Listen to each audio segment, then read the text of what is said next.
Hi, it's Kia. I invite you to read with me. This evening, I will be reading from the New York Times an article, Entrenched, Embattled, and Defiant. The Taliban celebrates 5 years in power. The Taliban have Afghanistan in the chokehold that spares no one, but threats are starting to crack their veneer of stability and control. This was written by Elian Peltier. Elian Peltier is the Times Afghanistan Bureau Chief. It was written August 15, 2026. Glimpse, because I like to show you the pictures and the times.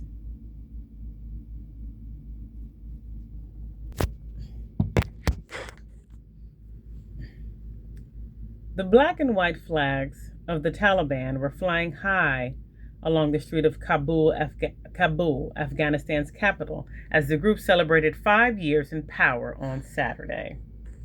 Shiny Mercedes-Benzes drove casually in front of graffiti praising the Taliban's fighters' sacrifice, the word painted in crimson, with depictions of drops of blood. Young Afghans chanted independence songs below posters hailing how the carpet of democracy had been removed from Islamic rule. But the triumphant tone is only half the story. The Taliban may be boisterous in Kabul and have a tight grip on power, yet elsewhere they find themselves targeted and face crisis both at home and abroad. They face a conflict just short of open war with neighboring Pakistan. They're dealing with new waves of attacks from armed groups that want to topple them. Add to that mass unemployment, international isolation, and growing domestic discontent, and the Taliban face their most serious threats since their return to power in 2021.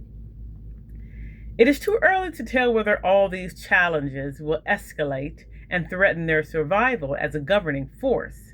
And as the scenes of celebration on Saturday showed, the Taliban are popular among many. Still, the threats they face have cracked the veneer of security and stability that the Taliban have heralded as their primary achievement and their main selling point to the world.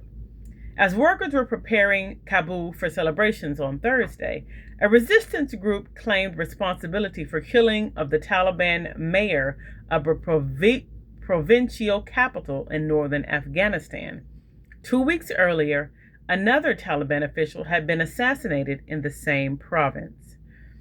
A tight grip on power, and yet the Taliban are holding Afghan society in a chokehold that spares no one. Girls and women face restrictions to a degree unseen anywhere else in the world. Religious minorities are witnessing the forced closure of their places of worship. Anyone who voices criticism is repressed.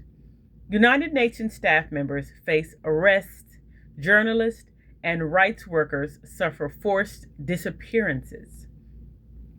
The Taliban are collecting taxes and building roads, dams, and canals. European countries have welcomed them in Brussels to facilitate the deportation of Afghan migrants and asylum seekers. They have expanded trade ties with Central Asia states and want the Trump administration to come back to Afghanistan. I'm just showing you pictures.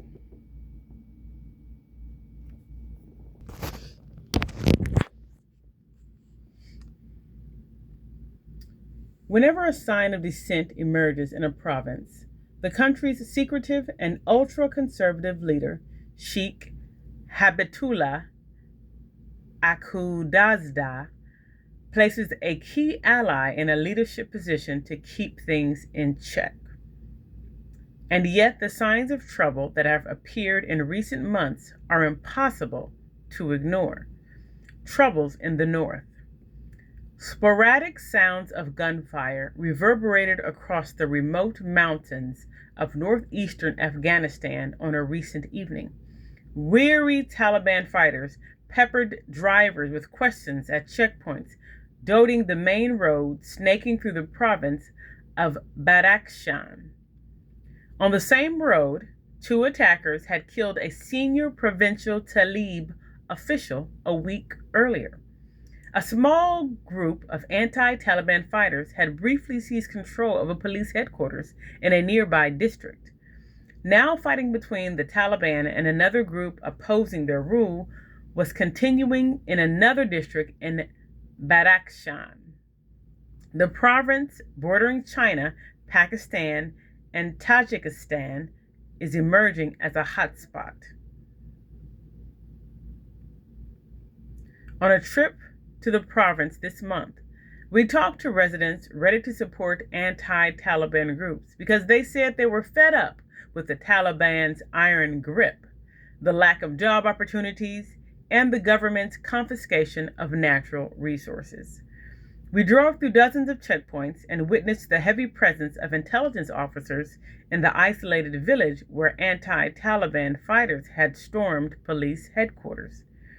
The clashes and the attacks have so far been scattered. The leader of one of the anti-Taliban groups described them as opportunity targets, aimed at challenging the Taliban's sense of control. But the leader, speaking on condition of anonymity to discuss the group's strategy, said the number of attacks would only increase in coming months. Tensions in the east. An under-equipped Afghan army waits nervously at the border of Pakistan. Once a sponsor of the Taliban, Pakistan has launched dozens of airstrikes on Afghanistan, killing 500 civilians since October, according to the United Nations, and has threatened to even more force if the Taliban don't rein in militants who are staging attacks on Pakistani territory. The mistrust goes both ways. The Taliban have accused Pakistan of supporting the armed groups that have attacked Taliban outposts in Badakhshan. Whether or to what extent Pakistan is actively supporting anti-Taliban groups is not clear, but suspicions are running high. The Pakistanis are happy to be portrayed now as a potential patron for the armed opposition to the Taliban, because that increases their leverage over the group, said Fabrizio Fascini, a researcher of the Afghanistan's Analyst Network. Food, education, and the economy. The picture on the domestic front is also grim. Extreme hunger has been spreading fast from one province to another after aid cuts last year plunged millions into deeper food insecurity. The Taliban's ban on secondary and university education for women and girls is stifling development, experts say. The Taliban have deprived 2.4 million Afghan girls of an education, according to UNESCO, the equivalent of all school-age girls in New York, Mexico City, and Moscow combined, forced to stay home indefinitely. Some scattered signs of discontent have popped up. At a rare protest in June, demonstrators chanted work, education, freedom, similar to what their Iranian neighbors chanted in 2022. And the leader of the large religious minority warned the Taliban in May, don't squeeze Afghan society too much or it will explode. The potential to spiral. The Taliban know the world wants a stable Afghanistan, one that isn't a source of refugees, drugs, or terrorism. They assert that the country no longer poses a security threat to the region or the West. They say that they have cracked down on the Islamic State and that they want peaceful relations based on trade and diplomacy. including with the U.S.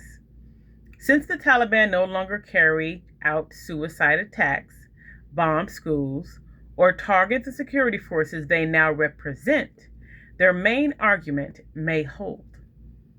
The greatest achievement we have had over the past 5 years is security, Afghanistan's Foreign Minister Amir Khan Muttaqi said in an interview with the New York Times in Kabul on Wednesday. They don't want their various crises to spiral either. All the ingredients for things to get out of control in Afghanistan again are here, analysts say. A vast population of unemployed young Afghans are fertile ground for radicalization, especially as economic opportunities are nearly non-existent. And with animosity growing between Pakistan and Afghanistan, it is unclear who might come to the Taliban's aid. Afghanistan is, once again, a pariah state with barely any allies. The past 5 years have brought some predictability and an end to almost 2 decades of fighting, which many Afghans have welcomed, despite the immense hardships and repression. But the country remains shattered, and the fragile peace is already at risk. Thank you for reading with me.